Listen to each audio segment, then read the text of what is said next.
Nossa verdadeira guerra, nossa verdadeira batalha é contra nós mesmos. O nosso maior inimigo está dentro dessa mesma camisa que nós estamos usando. Nosso maior opositor é o nosso coração. O que Paulo está dizendo é que nós somos o nosso principal inimigo. Tem muita gente hoje que acha que Satanás é o seu maior inimigo. E guerreia contra coisas externas, geralmente desligadas do seu ser. Então o meu grande inimigo é o que trabalha contra a minha profissão. O meu grande inimigo é o diabo que me deixa desempregado. O meu grande inimigo é esse espírito maligno que quer colocar uma enfermidade ou se opor ao meu caminho. Veja, irmãos, na palavra de Deus nós temos inúmeros exemplos de situações que foram prejudicadas e de oposições externas que foram evidência de que Satanás tentava de alguma forma bloquear o avanço do reino de Deus. É verdade, acontece. Ele vai sim trabalhar externamente para se opor ao avanço do reino. Nós às vezes tomamos isso apenas com o nosso avanço e jogamos a batalha espiritual apenas para o campo da oposição ao nosso avanço pessoal, sem indagarmos se o nosso avanço é igual ao avanço do reino. Colocamos os nossos interesses à frente e quando algo vai errado, dizemos que é Satanás. Mas nunca colocamos esse inimigo morando dentro do mesmo corpo que a gente. E nunca nos colocamos como opositores de nós mesmos. Mas esse é o maior campo de batalha que temos. Porque a maior dificuldade que temos é de verdade nos rendermos a Deus. E permitirmos que a sua palavra, que a sua direção reine na nossa vida. Esse é o nosso maior opositor. Paulo desvenda no capítulo 7 de Romanos essa guerra. Esse é o seu principal inimigo. Seu principal inimigo não é apenas aquilo que acontece ao seu redor, ou como muita gente acha, vive a vida inteira tentando expulsar demônios que atrapalham isso ou aquilo, mas dentro de si o mal reina. Que acha que a única vitória que existe em Deus é ver algo bem sucedido no seu trabalho externamente, mas continua sendo um eterno derrotado. O que acaba com a sua vida não são os problemas externos. O que mata o homem não é a falta de dinheiro, a falta de comida, de emprego, ou de estar só, ou de um problema no seu casamento, ou algo que lhe aflige ao redor. O que te leva para o inferno e o que te mata não é a ausência de bens ao teu redor, mas é a ausência de Deus dentro de nós. O que nós devemos temer não é aquilo que está ao nosso redor, mas é o mal que está em nós. Por isso, quando aceitamos a Cristo, o Espírito passa a habitar em nós e somos o seu templo. Para que pela ação da sua palavra que nos limpa, João 15:3, vós estáis limpos pelas palavras que tenho falado a vocês, Jesus disse aos discípulos. E pela ação do seu Espírito que habita em nós, que nos constrange do pecado, da justiça, do juízo, nos aponta, nos molda, muda a nossa maneira de enxergar o mundo. O que eu mais preciso é lutar contra mim. Em outro texto, Paulo diz que esmurra o seu próprio corpo. Porque ele consegue reconhecer a sua miserabilidade pensando, meu Deus, como é que eu fui fazer tal coisa? Nós conseguimos chorar quando algo externo dá errado e quando algo quebra e não funciona, mas eu não choro quando eu quebro e não funciono. Quando algo na minha vida não vai bem e não funciona segundo o manual, o meu aparelho ou o meu carro, eu fico doido da vida. Mas quando eu não funciono segundo esta escritura, eu não me sinto mal. Eu guerreio contra o que está fora e não me preocupo contra o que está dentro. E Jesus disse que o mal que destrói o homem não é o que ele come, não é o que entra pela boca, mas é o que sai. Estamos muito preocupados com o que está ao nosso redor. Não come naquele lugar que é consagrado, não use essa roupa porque quem costurou tem um trabalho, não sente naquele lugar, não entre naquele outro. E achamos que é o que está fora que nos destrói. Maior é o que está em nós do que aquele que está no mundo. Isso não significa que você vai ser um devasso. Porque se você ama a Deus, você vai andar em santificação. Não porque você tem medo do diabo. Não porque você é obrigado a fazê-lo. Mas porque o amor de Deus em você e a presença do Espírito te torna um com Cristo. E você tem prazer na lei de Deus. O que vem de fora não é o que te destrói. O que te destrói é o que já está aí dentro. É que nós achamos que o mal entra. Não, o mal nasceu conosco. O mal faz parte do ser humano. Quando o homem pecou, o mal passou a existir nele. Porque ele é exatamente a ausência de Deus. Nós já nascemos com isso, não precisamos comer nada. Não tem que entrar em nenhum restaurante, não é uma camiseta, não é isso que vai trazer para dentro de você o pecado da destruição. Ele já estava conosco desde o ventre.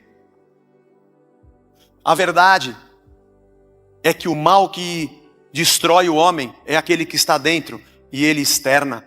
Com suas atitudes, com suas palavras, ele destrói. Com suas ações, ele mata. Com suas escolhas sociais, políticas, ele acaba com vidas. Com suas opiniões, ele machuca pessoas.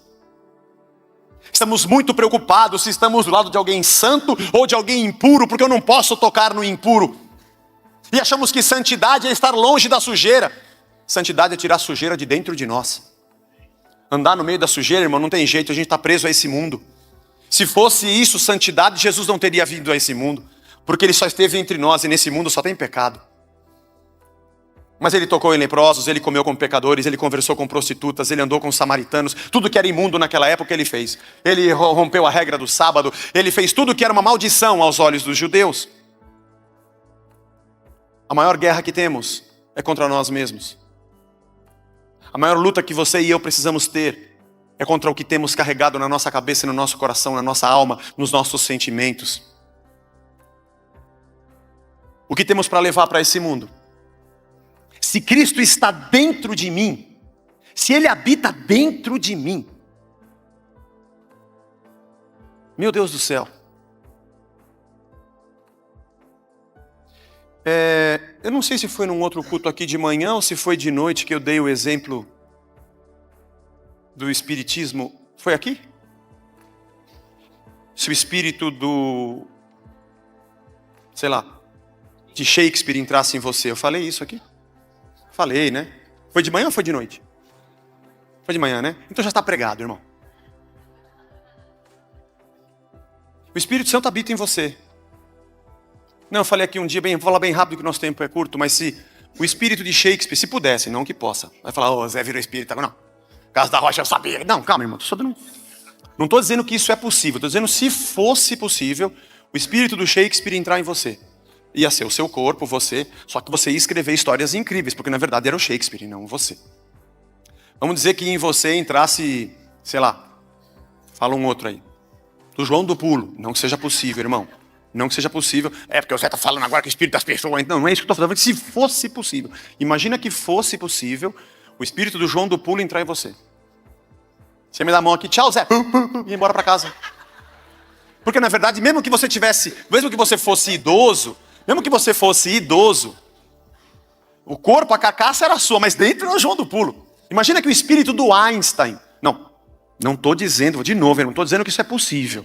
Vai sair falando que eu estou pregando, estou dizendo que se fosse, que o Einstein entrasse em você, por fora a carcaça era você. Mas o que as pessoas iam esperar? Iam esperar que você provasse de novo a teoria da relatividade, desse aula, fosse um grande físico. Iam esperar, se você recebesse o espírito do Shakespeare, que você escrevesse o que ele escreveu. E se fosse do João do Pulo, que você pulasse o que ele pulou. Se fosse possível. Porque é isso que as pessoas esperariam.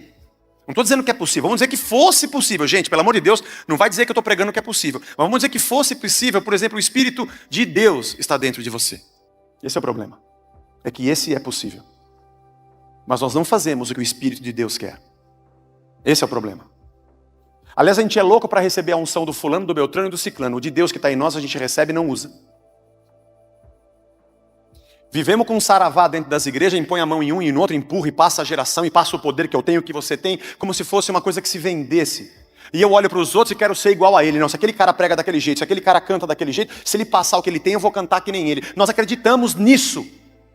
Acreditamos nesse misticismo. Mas o Espírito de Deus que fez de nós templos e habita em nós para nos fazer a imagem de Cristo, esse nós resistimos. Porque nós não queremos ser igual a Cristo, porque Ele foi para a cruz, porque Ele se humilhou. Eu quero ser igual ao cara que deu certo e prosperou. O cara que aparece na televisão, ou o cara que é crente e faz sucesso. Porque eu não quero olhar para dentro de mim e para o mal que está em mim. Eu quero olhar para o sucesso dos outros, porque eu continuo interessado só no que está por fora. Mas Paulo aqui nos confronta. O que está acontecendo dentro de você, irmão? Isso é mesquinhez. Isso é miséria humana. O que nós precisamos é de Cristo em nós e sermos semelhantes a Ele. Eu quero citar 3 palavras aqui muito interessantes que Paulo usa. A primeira é a palavra ergon, do grego, obras. Ele chama aquilo que acontece na nossa carne de ergon, de obras da carne. Isso significa trabalho, obra mesmo. Resultado de alguém que faz algo da sua natureza. É muito interessante. Ele usa a palavra ergon, porque o ergon é obra, é o que eu faço. E isso está ligado a quem eu sou. Nós somos carne. Somos redimidos pelo sangue de Jesus, novas criaturas, mas como essência, nascemos no pecado. O que eu preciso fazer para dar errado? Nada, não precisa fazer nada, só continuar como você está sem Deus. Porque nós já nascemos do pecado, as obras da carne são a nossa natureza. Uns mais, outros menos, mas o mundo vai caminhando numa degradação, ladeira abaixo, porque isso é natural da carne, é natural do nosso pecado, os ciúmes, as porfias, as competições, as discussões, as brigas. Isso é normal, isso é natural. Ele chama de ergon, as obras da nossa carne. Mas no espírito ele chama de fruto, karpós. O fruto ele se chama fruto porque ele é gerado diferentemente. Não é apenas algo que é natural de mim mesmo. É o Espírito que está em mim, que trabalhando na minha vida, na transformação, me faz alguém que gera o fruto, mas esse fruto não é gerado de forma natural, a não ser que o Espírito me transforme. Por isso Jesus disse em João 15 que nós somos ramos de uma videira. Porque o fruto não pertence ao ramo, ele pertence à videira. E se o ramo não estiver ligado na videira, ele não vai dar fruto. E se ele estiver ligado e não dá fruto, tem alguma coisa errada. Algum corte nesse ramo, porque a seiva desse caule não passa por esse ramo. Ele não faz parte dessa videira. Porque ele não dá o fruto, porque o fruto é da videira. Muito interessante. Eu não vou saber se alguém anda com Deus pelas coisas que ele possui. O sinal para esse mundo de que Deus está em nós, é de que aquele que está em nós muda o que somos. Não, se eu disser que a prova de que Deus está na minha vida é o carro que eu tenho na garagem, vai ter gente que não tem Deus e tem carro na garagem. Eu vou dizer o que para ele? Essa é a prova? Ou vou dizer para alguém que a prova é o sucesso que eu tive na vida profissional. Então quer dizer que todo mundo que tem sucesso na vida profissional tem Deus? A maior prova de que o Espírito de Deus, e é possível, habita dentro de nós, é que o que fazemos não tem a ver com a nossa essência natural carnal, mas com o que Deus é em nós. E o que eu penso e o que eu falo, o que eu ensino, como eu ajo e reajo, já não é mais natural do Zé, mas do Espírito que habita no Zé, e no João, e na Maria, em cada um de nós. Essa é a nossa guerra. Não é termos, é sermos. Não é o que possuímos, é quando Ele nos possui. E em 1 Coríntios capítulo 12, nós não vamos ler, Paulo fala dos dons. E ele usa uma terceira palavra, que é a palavra carisma, do grego, que nós falamos no português carisma.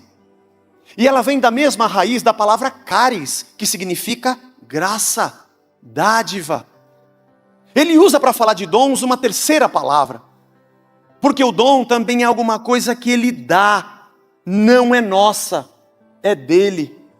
Não faz parte da nossa natureza, e não é produzida como fruto, é algo especificamente de Deus, e Ele nos dá.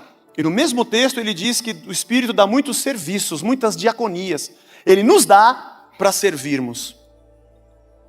Aí a gente lê na história um rei como Ciro, um rei persa, que Deus usou, e não era um cara santificado a Deus. Nós vemos Balaão, um profeta pagão, que Deus usou para profetizar, e não era um cara que tinha comunhão com Deus. Aliás, a mula de Balaão, que nem gente era, Deus usou para falar com o próprio Balaão. E nós temos Saul, por exemplo, longe da vontade de Deus, querendo matar Davi, e o Espírito de Deus o enche, e ele fala como um profeta. O que Paulo está querendo dizer é que o dom é de Deus, não é nosso, não é produzido em nós, nem é produzido por nós, nem faz parte da nossa natureza. Se Deus tiver que abençoar alguém, Ele vai colocar aquele dom por causa de quem vai ouvir, não por mérito de quem está recebendo. Por nossa natureza, a gente tem o ergon, a gente tem obras da carne.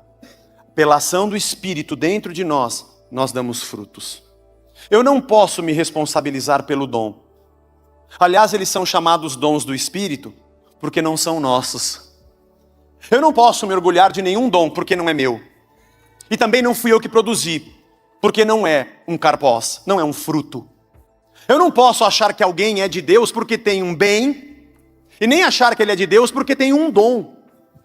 Porque os dons são dados por Deus para o serviço de quem precisa, e não por mérito de quem recebe. As pessoas vão conhecer que Cristo está em nós, não pelo quanto nós profetizamos e não pelo quanto nós curamos. Porque Jesus disse que algumas pessoas chegarão diante dele no último dia e vão dizer: Senhor, em teu nome nós curamos, em teu nome nós profetizamos, em teu nome nós fizemos maravilhas. E ele vai dizer: eu não vos conheço. O fato de você ter um dom não significa que você é meu. Eu te usei como instrumento para abençoar as outras pessoas. Muita gente me pergunta sobre muitos sinais que se vêem em muitos lugares, e dizendo: aquilo não é de Deus, pode não ser. Porque dom não é sinal de que Deus possui ou tomou algo ou alguém. As obras da carne são evidência de que Deus não está lá. Se você quiser saber se Deus está em alguém, e esse alguém pode mudar alguma coisa nesse mundo com o seu testemunho, é com o karpós, é com o fruto, é com amor, paz, bondade, benignidade, mansidão, temperança, domínio próprio, alegria. Contra essas coisas, não há lei. Nossos olhos têm se colocado no lugar errado. Estamos muito preocupados com as coisas que possuímos e com os bens que temos. Estamos muito preocupados com as coisas que nos satisfazem. Muito preocupados se temos uma posição na igreja, se temos um dom, se alguém pode nos passar esse dom, se podemos comprar esse dom, se damos uma oferta especial, recebemos um poder de Deus com aquilo. E se a evidência disso nos coloca num lugar acima, porque eu quero usar esse dom para dar vazão ao meu orgulho, à minha ganância? Mas nem nos dons, nem nos bens e nem na carne está a evidência de que alguém é templo da presença de Deus. Paulo dá uma massacrada aqui e diz que se você é de Deus e se Cristo habita em você, Ele vai trabalhar em você. E essa carne que deveria ter uma obra natural, um ergon natural, mal, vai passar a dar um fruto bom. Um fruto bom. É o que Deus espera de nós, igreja de Cristo. O fruto é muito mais importante. E quando em 1 Coríntios 13, Paulo diz sobre dons: se eu falasse a língua dos homens e dos anjos, ele vem com o fruto, mas eu não tiver amor, não adianta nada. Eu seria um símbolo que retine, um sino que soa, mas se eu não tiver amor, eu nada serei. O amor é paciente. Aí ele vem só com fruto. É benigno. Não arde em ciúmes. Não se porta indecentemente. Tudo espera, tudo sofre, tudo crê, tudo suporta. Paulo está dizendo: vocês estão fazendo campanha para ter bens e dons, mas vocês estão vazios de Deus.